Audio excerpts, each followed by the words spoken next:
Hey y'all, what's up?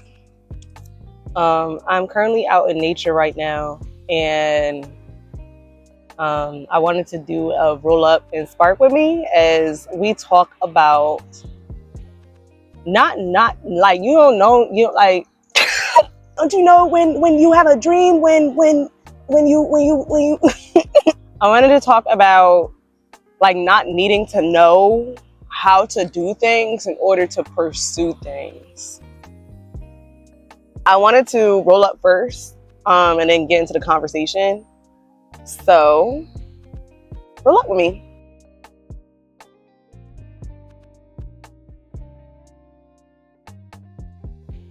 If this is your first time here at the Healer's Diary podcast, my name is Bria. And yeah, I be doing this shit for real, bro. I be doing this shit. Make sure you like, make sure you share, make sure you play this in your speakers so that all your homies, all your niggas can congregate and have a good conversation. Yeah, be sure to rate the Hood Healer's Diary 5 stars on whatever platform you're listening to this on. Okay, let's roll up.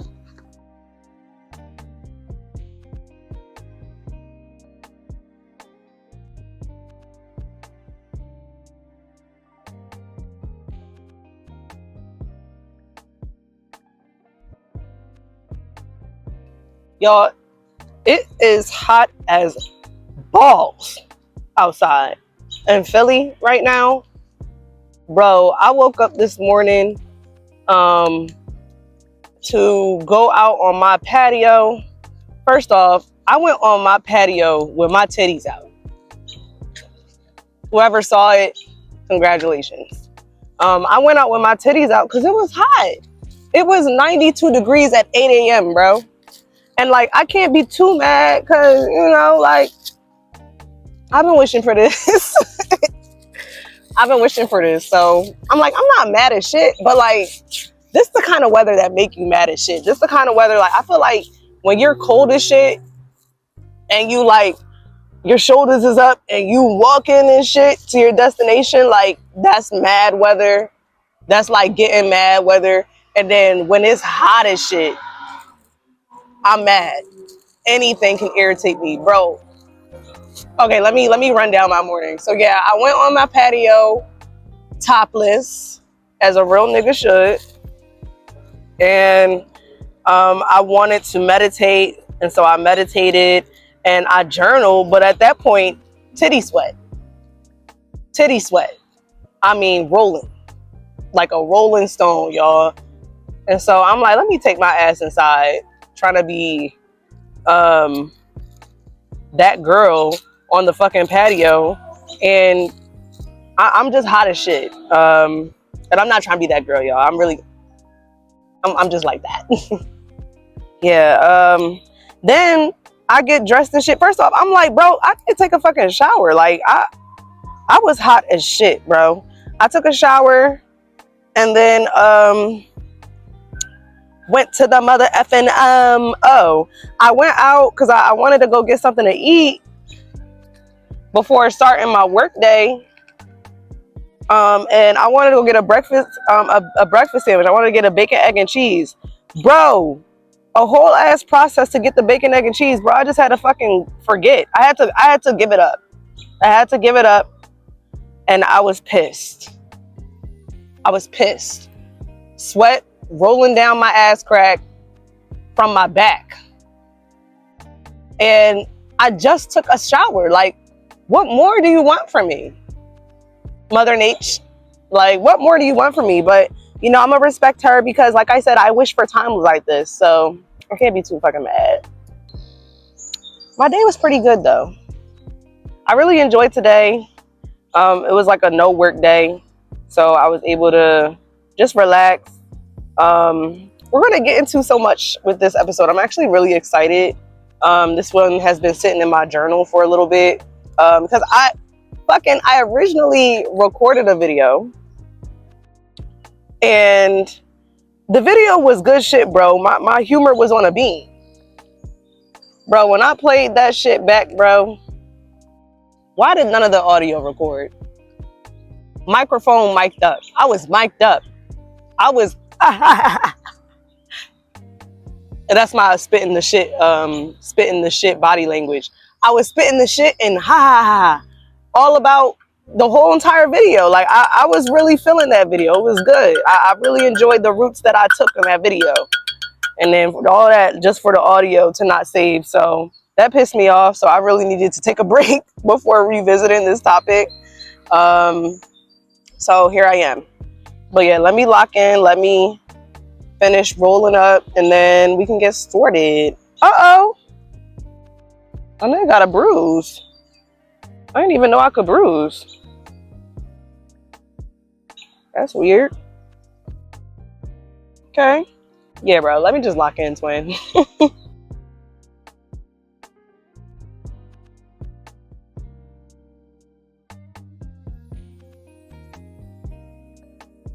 Bro, death to all ants, bro. Oh, God. Death to all ants.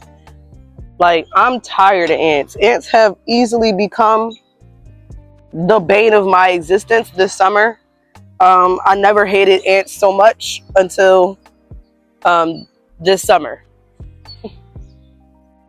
Swear to God. Death to all ants, bro. Death to all ants that enter my home. Because I know they're good for the ecosystem, but not in the ecosystem of Bria Ariel Mila.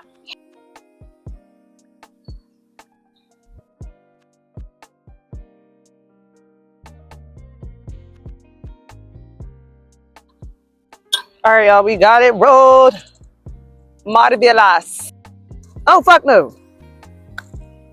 The mosquitoes is out, bitch. You know it would be salty as shit.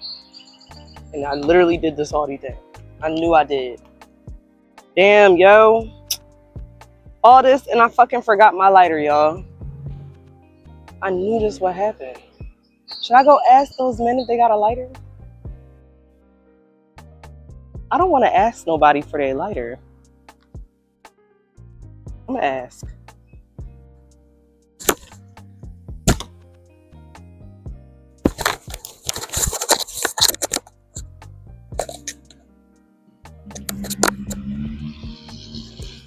Like all these trials and tribulations just to light the L. Just let this high be what this high is and take my ass home.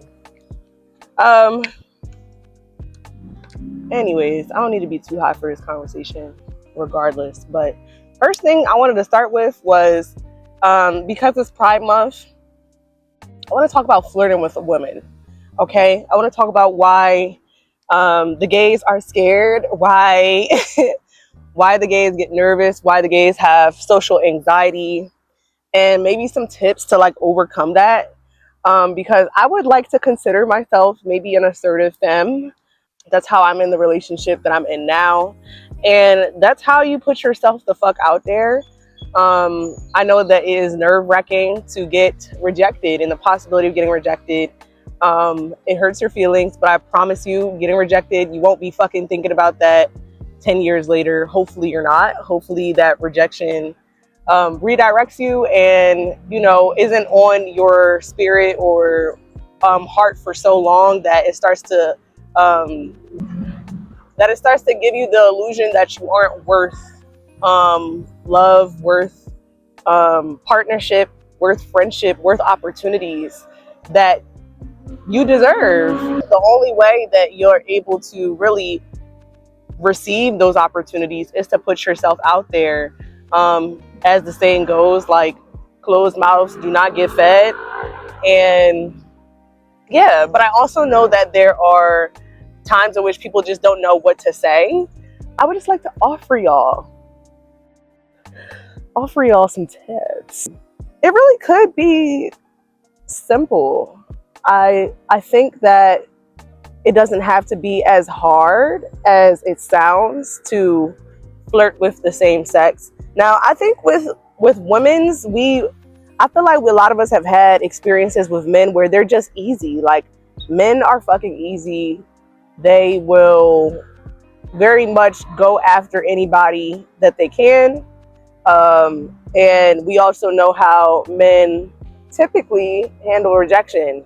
A lot of women who've dealt with men before don't have the same issue when it comes to expressing attraction to a man. With women, it's like you just don't know if a woman is gay or not.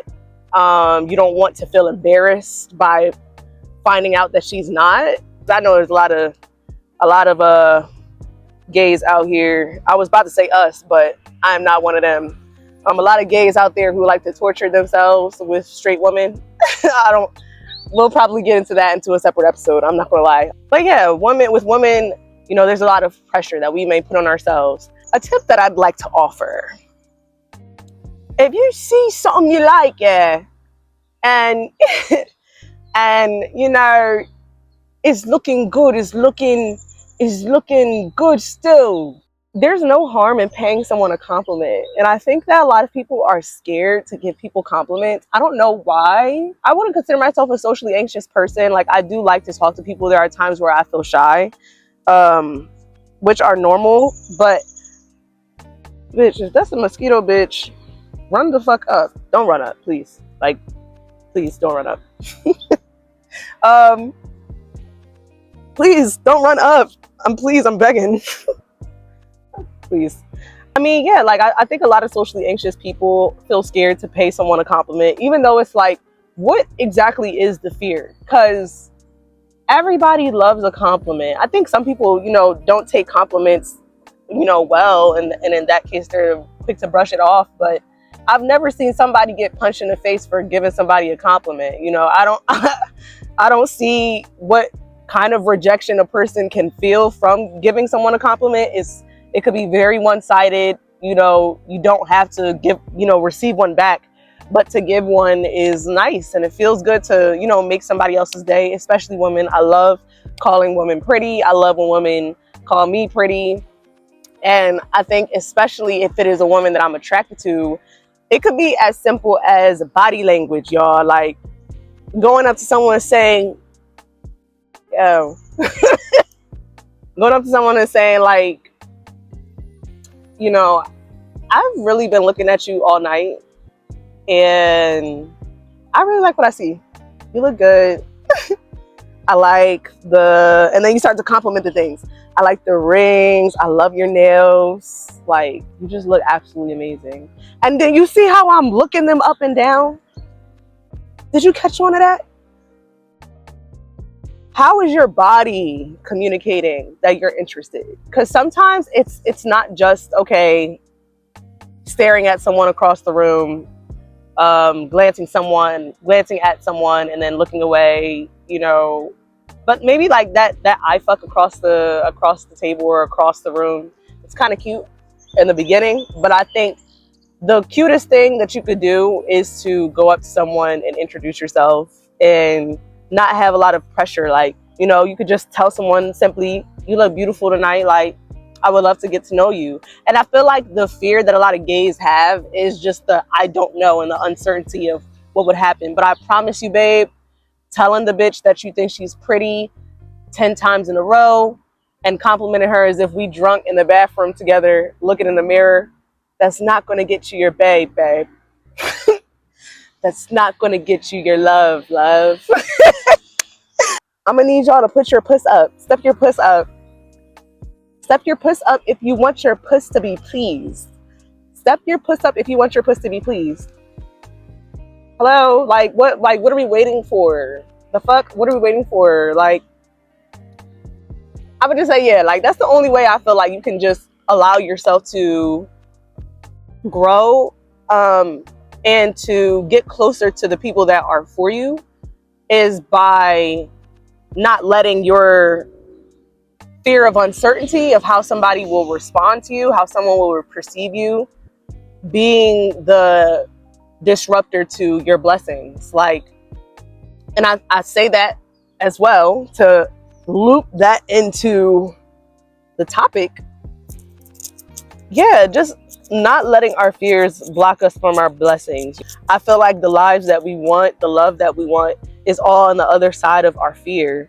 And if we operate from fear 1000% of the time, like, that's just Do you even know who you really are? Like, are you allowing yourself to know who you really are? Or are you just like comfortable with being a shell of yourself? Because what is your testimony? How will you overcome, said thing? Like, again, do not get me wrong. I'm not a socially anxious person. I definitely do get shy, and I am shy when I'm around people. Now, I mean, like, if you're socially anxious, please let me know what that experience is like. Like, is your body, is your nervous system genuinely telling you danger? Because for me, it just tells me excitement, anxiousness. I feel anxiety, but I'm not socially anxious. Like, I feel it, but that's not going to be that's not going to rule my actions so much so that I don't get things that I want. So happy Pride. Happy Pride, y'all. Definitely think about body language. Think about complimenting women, and like the little things. Like, I feel like women really appreciate that. Like, that you pay attention to detail, that you even, decided to fucking come up to them and say hello. Because I feel like so many of us are just complacent and feeling like women will never come up to us, and probably have that experience of women not coming up to us. And so for a woman to just come up to you is already you're setting the bar high for yourself, because puss assholes everywhere. Puss assholes everywhere. Puss assholes everywhere, y'all. Like, you got to get out that puss. You have to get out the closet. Get out the closet. How are you going to get out the closet just to remain in the closet? You know what I mean? Okay. Let's go to the next topic. So the next thing I want to talk about is healthy relationships and like getting to know love, because this is one of those things that, with being with my girlfriend for now 3 years, I have come to learn a lot about love and a lot about the act of love, and putting into practice all the things that I've read in Bell Hooks' marvelous book, All About Love, and just witnessing myself in love and witnessing myself be in love with another person, what it's like to love a whole another individual outside of myself, who has so many differences, so many nuances, a whole story about them that has existed before I've known them, and just getting to love the person that you've met, and like the versions of themselves that it took for you both to meet, and for you both to happen, for you both to healthily function. What the fuck is on my shirt? What the hell? The first thing that I feel like love has taught me in my 3-year relationship is that after getting through a lot of toxic partnerships, and now having my first true healthy relationship and true taste of love, I felt like I had to go through a purging, and purging all the shit, purging all the messes. It was genuinely like a detox, and I feel like if you think of like withdrawal with like people who are on drugs, like that's what it feels like. It feels like withdrawal, and it can be very triggering. It can be upsetting, because you're like, oh, I thought this is supposed to be the honeymoon phase, and everything's supposed to be perfect, and why am I acting in ways that I would if I were in my unhealthy relationship, when I know in my heart that this person is safe and that this relationship and this love is safe, but I just can't get myself, this version of myself, to, or not can't, it feels hard to have this version of myself meet this person with a clear state of mind, and not having my baggage be the forefront of our connection. And that takes time. I think true healthy relationships true healthy love allows you to take that time and walks alongside you, holding you accountable, but also being gentle with you, being compassionate with you as you work through your things. And I didn't know that about love. I didn't know that like a lot of the act of loving requires humility and forgiveness, not only of the other person, but also for myself as I'm purging.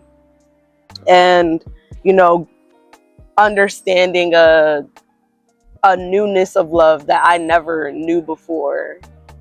Like I knew it existed because I exist, and I know my dreams of companionship, you know, are very much not unrealistic. Like they are very much realistic.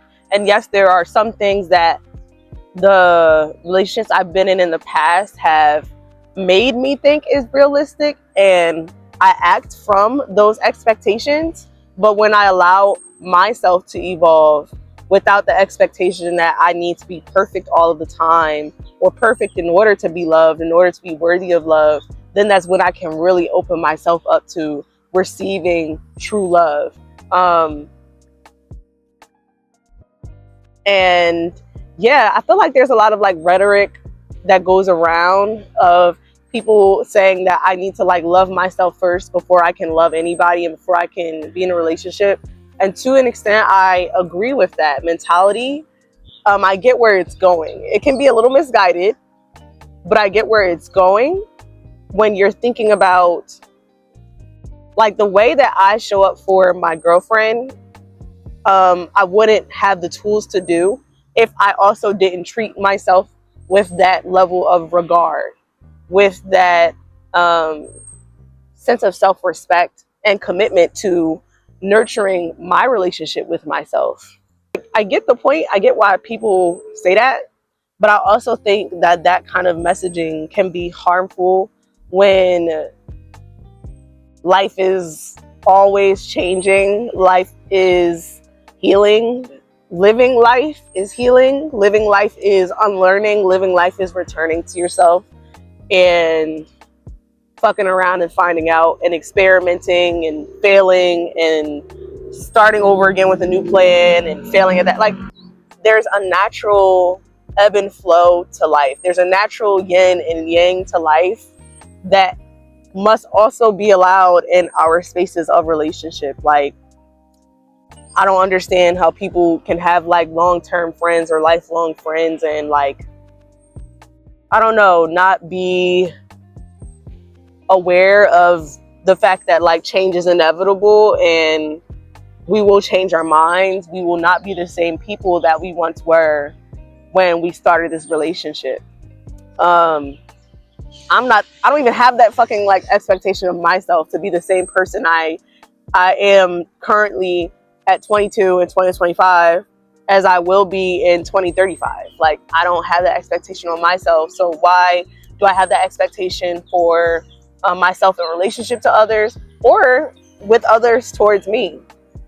A really big thing that I heard on a podcast episode recently was about our ability to respect love for what love is and how love does. When I think of that, I think of what Bell Hooks had to say about living from like a love ethic and being able to honor the principles of like honesty, commitment to another spiritual growth, respect, faith, all these principles that constitute the act of loving. Like, we have to be able to like respect those things, even when our flesh or our mind and brain tells us that we're unsafe and that we're in danger and that we will never experience a love like this again, or those thought patterns that come up for us. Like, we have to be able to let love intercept, and truly, again, like on the piece of like fucking around and finding out, it's just like letting love transform us, letting love bring us clarity on you know, what we are deserving of, especially if we have a lot of instances and experiences with people that counter that, and bring us, like, leave us in a state of like brain fog and confusion when it comes to how we want to be loved, how we want to give love, and love being a promise to us all the time. The next point I have, it has like little points underneath it, but like, again, with the FAFO, fucking around and finding out. I feel like life is meant to be lived as fuck.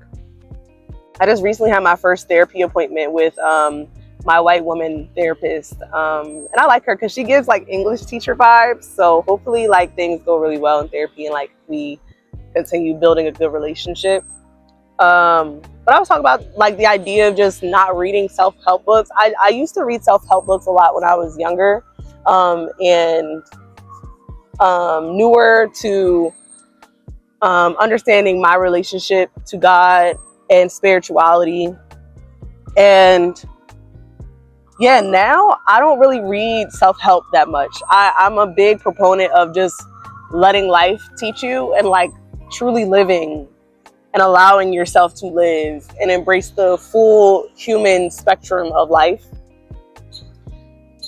And I'd rather learn from that. I think they're helpful, but at the end of the day, there are somebody's opinions, and opinions are opinions. Now, I will say I do like, you know, self-improvement books that are like skills based. Like, I like reading stuff about art. I love reading, you know, critical theory and personal essays from Black feminists, and I love Black literature. I love all those things.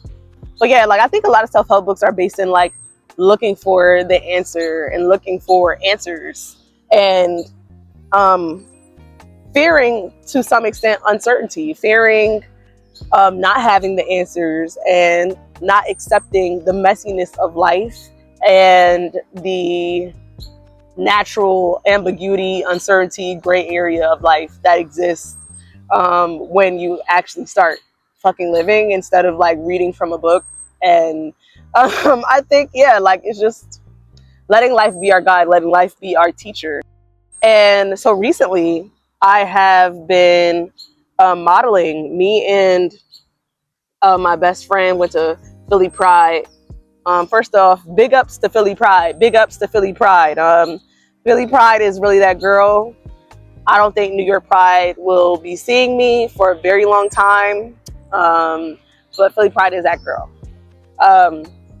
And I was at Philly Pride, and me and my best friend, we got scouted for a modeling team. And they had auditions the next day because we went on a Sunday. They had auditions on a Monday, but I couldn't make it because it was just so short notice.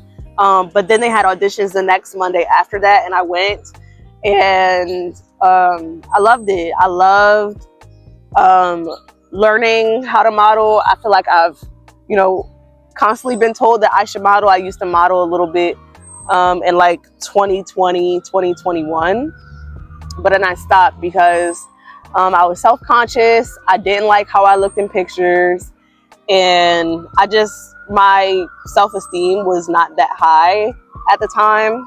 I felt like me not knowing, I couldn't like distinguish between like, girl, you just don't know how to model and you're ugly. That's not funny. It's not funny, but it's the truth. Like, I didn't know how to distinguish between the two.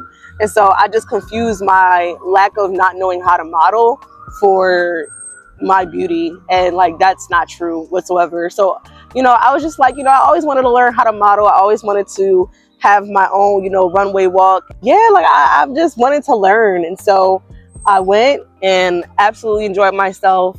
I can say that I am on a probation for qualifying on the team, but I'm on the team. Like, I'm on a team. You know, I felt like very loved in that space. They loved, you know, my energy while I was there. I felt like they could see a lot of my potential and my growth in modeling.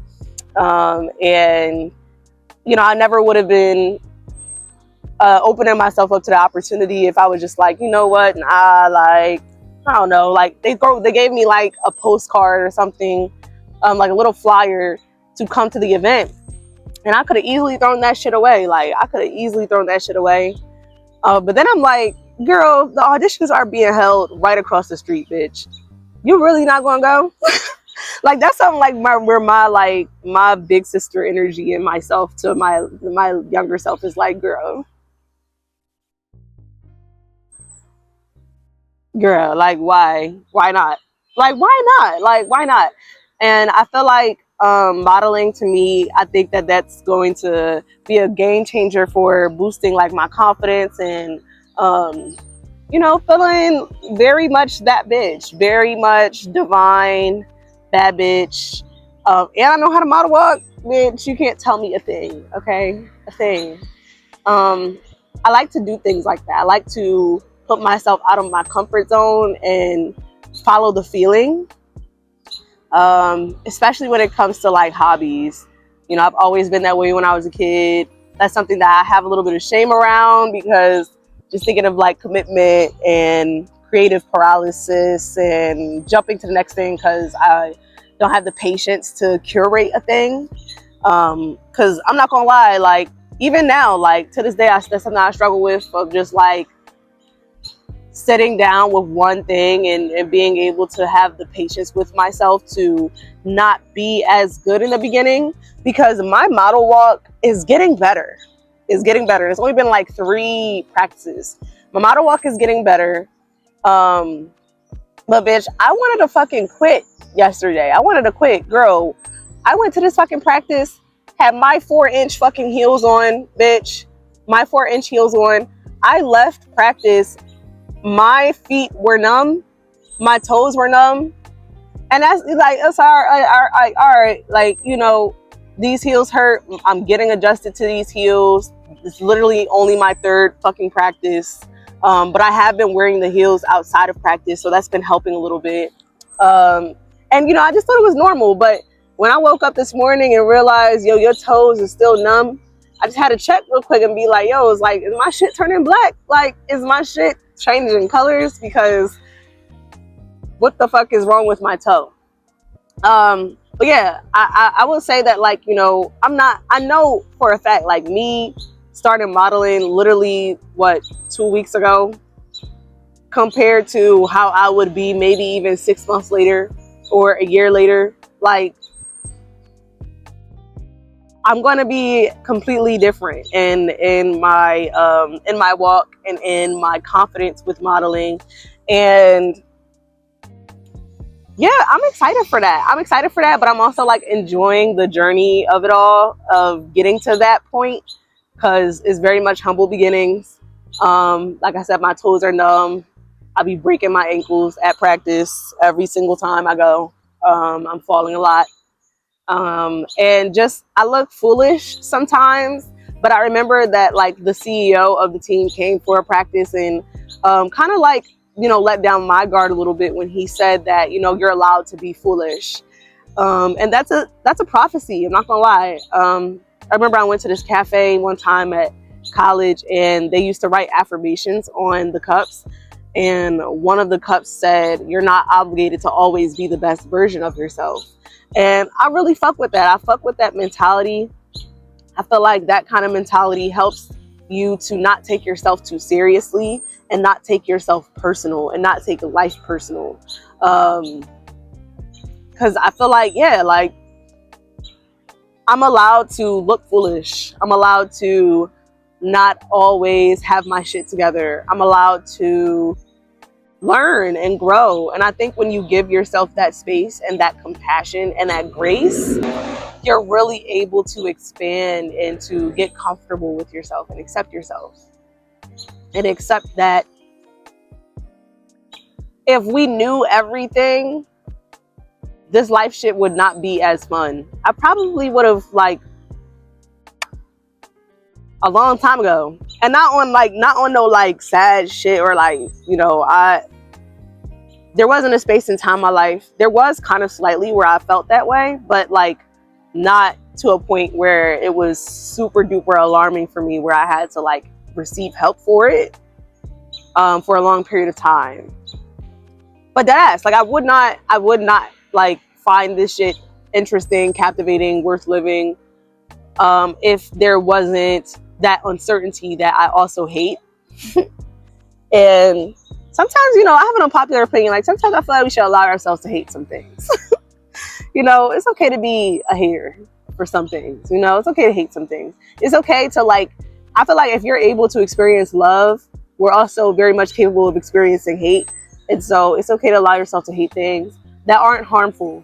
And it's okay to be, again, wrapping that back into the topic, it's okay to be foolish, and let go of the need to take yourself seriously so much that you're rooted in perfectionism, rather than like the reality of life being uncertain. As long as you're not like harming others and harming yourself, I feel like that is the true teller and indicator of like, is this healthy for me or not? Is this an opportunity for me to grow? Or is this hindering me and deteriorating me? Do I need time away to hibernate and to be in my own cave to learn some things? Or am I also in a space to, you know, after coming out of hibernation, practicing those things, like finding opportunities, experiences, people where all that shit you were fucking reading in your self-help book, on your Priyanka Chopra shit, on your Deepak Chopra shit, now you need to take Deepak Chopra outside the hood. Now you need to bring bitch, I really should have put on some off spray. But now you need to bring Deepak Chopra out and really, you know, let Deepak Chopra have her moment. Let Deepak have her moment. Because otherwise it's a fucking waste. It's a waste. All this knowledge, all this wisdom, you just sitting on it. Bitch, don't your ass hurt, bitch? Fuck, don't your fucking ass hurt, bitch? Like, I know that shit hurt. Stiff as shit. With all these ideas. With all these what ifs. Like, no. And I think I've said this before on a past podcast where I'm just like, bro, like, I don't want to be on my deathbed thinking about what if. Like, I don't want to be thinking about that. I don't want that to be like a source of my pain by the end of my life. Like, I don't want to. Even if I were to hypothetically tomorrow, I feel like I am very much living life at the fullest and allowing myself to be a student to all this life shit and letting my path be unique and letting my relationships be unique, outside of frameworks that I've seen before that weren't as healthy, or grounded and rooted in like the philosophy that I'm trying to have for my life. I've been thinking a lot about art lately and how I want art in my life, and I just love talking about art. I love talking about art. I love talking about my dreams with art, and I really, really want to allow myself to explore before choosing safety and choosing practicality. Like, I would love to go to grad school. I'd love to be a therapist. But I also want to know that like I've tried some shit out and I'm in my early 20s. This is the best time to try some shit out. To fail, yo, y'all won't stop me. Y'all are not going to stop me from spreading the gospel. Okay? Anyways, honestly, I think this video is funnier than the last one. I'm glad I actually, you know, gave myself some time. Yo, these mosquitoes is biting me up, bro. They're biting me up. They biting me up. All right, I'm gonna make this quick. Yeah, I really want to allow myself to fuck around and find out. I really want to allow myself to see, you know, what this art shit be talking about. Yo, like, put myself in spaces where my art can be seen and just letting my art, you know, take me places. I feel like, you know, faith without works is dead, and I want to not only lean on like the faith that I have in myself and in my art, but also, you know, like, God didn't put these dreams into my life for no reason. Like, and I'm a true believer that, like, I don't feel like God is like doing this shit in a spiteful way where it's just like now you're cursed with internal conflict for the rest of your life. Like, I don't think that that nigga set it out to be that way. I feel like God wanted for me to have this on my heart for a reason, and to genuinely allow myself to explore it. I feel like I live in Philly. Like, this is a really good space to start with my artistic endeavors. My whole thing is just procrastination, and I don't know, sometimes again I get excited with starting new projects that I can get lost in that cycle of chasing excitement rather than being patient with myself and learning how to, like, not master a thing, but just to grow in a thing and better myself, better my skills in the thing. But yeah, I really feel like, you know, all these encounters that we have in life, the opportunities that we get to encounter ourselves and encounter our environment, we need to bring our full selves to the table. And it is a scary thing to do. It's fucking terrifying. But the life that you want is on the other side of your fears. And the people you want to connect to are on the other side of your fears. I think for me, when I think about art, I love the mantra of my art is on this journey of, like, opportunity meeting preparation. And I'm preparing, bitch. Okay, I'm getting my ammo up. That's what it feels like currently, because I deadass am preparing. Like, I'm still working on a piece that I feel like is like my introductory piece of art, telling the world who I am. Yo, I'm getting bit the fuck up everywhere. I'm ready to end this shit, bro. Y'all already know what the fuck I'm talking about, bro. Y'all know what the fuck I'm talking about. I feel like y'all know what I mean, yo. You know what the fuck I mean, yo. Yeah. That's really it. That's all I wanted to talk about. The last thing I'm gonna say is from my journal, and it says, there's never getting it right. There's only getting better and returning whole. Returning to your wholeness. Okay, y'all, I need to go. I'm getting bit the fuck up. Like, share with your niggas, glasses on your speakers, rate me 5 stars. And thank you for listening. Bye, niggas.